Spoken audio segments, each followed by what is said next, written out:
చేతి వంట. అమ్మ చేతి వంటలో ఈరోజు Andhra street food evening snack పిడితి కింద పప్పు ఎలా ప్రిపేర్ చేసుకోవాలో చూద్దాం. ముందుగా ఒక బౌల్లో 3 లేదా 4 కప్పుల మరమరాలని తీసుకోండి.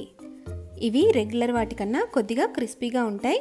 ఈ రకమైన మరమరాలను తీసుకుంటే మనకి పిడితి కింద పప్పు అనేది టేస్టీగా బాగా వస్తుంది. వీటిని ముందుగా ఒక ప్యాన్లో వేసుకుని కొద్దిగా వెచ్చబడేంత వరకు ఫ్రై చేసుకోవాలి. సిమ్లో పెట్టుకుని ఒక 5 మినిట్స్ వేయించుకుంటే ఈ విధంగా క్రిస్పీగా తయారవుతాయి. ఇప్పుడు వీటిని బౌల్లోకి ట్రాన్స్ఫర్ చేసుకోండి. ఇప్పుడు ఇందులో సన్నగా తరిగి పెట్టుకున్న ఉల్లిపాయలు ఒక 1/2 కప్పు, సన్నగా తరిగి పెట్టుకున్న టమాటాలు ఒక 1/2 కప్పు, సన్నగా తరిగి పెట్టుకున్న కొత్తిమీర కొద్దిగా, 1/2 టీ స్పూన్ కారం, టేస్ట్కి తగ్గట్టు సాల్ట్ యాడ్ చేసుకోండి. ఇప్పుడు ఇందులో 3 లేదా 4 టీ స్పూన్ల వాటర్ని యాడ్ చేసుకోండి.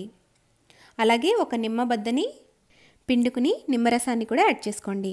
ఇప్పుడు మొత్తం కలిసేటట్టుగా చేత్తో పిసుకుతూ ఈ విధంగా మెత్తగా కలుపుకోండి. మనం క్రిస్పీగా వేయించుకున్నాం కాబట్టి ఈజీగా నలిగిపోతుంది. ఇప్పుడు చివరిగా వేయించి పెట్టుకున్న వేరుశెనగ గుళ్ళు ఒక టేబుల్ స్పూన్ని యాడ్ చేసుకుని మొత్తం కలుపుకొని సర్వ్ చేసుకోండి.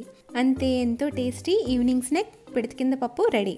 మీరు కనుక రెగ్యులర్ మరమరాలని యూస్ చేసినట్లయితే వాటిని మ్యాష్ చేయకుండా జస్ట్ ఇంగ్రీడియంట్స్ అన్నీ యాడ్ చేసిన తర్వాత మిక్స్ చేసుకుని సర్వ్ చేసుకోండి.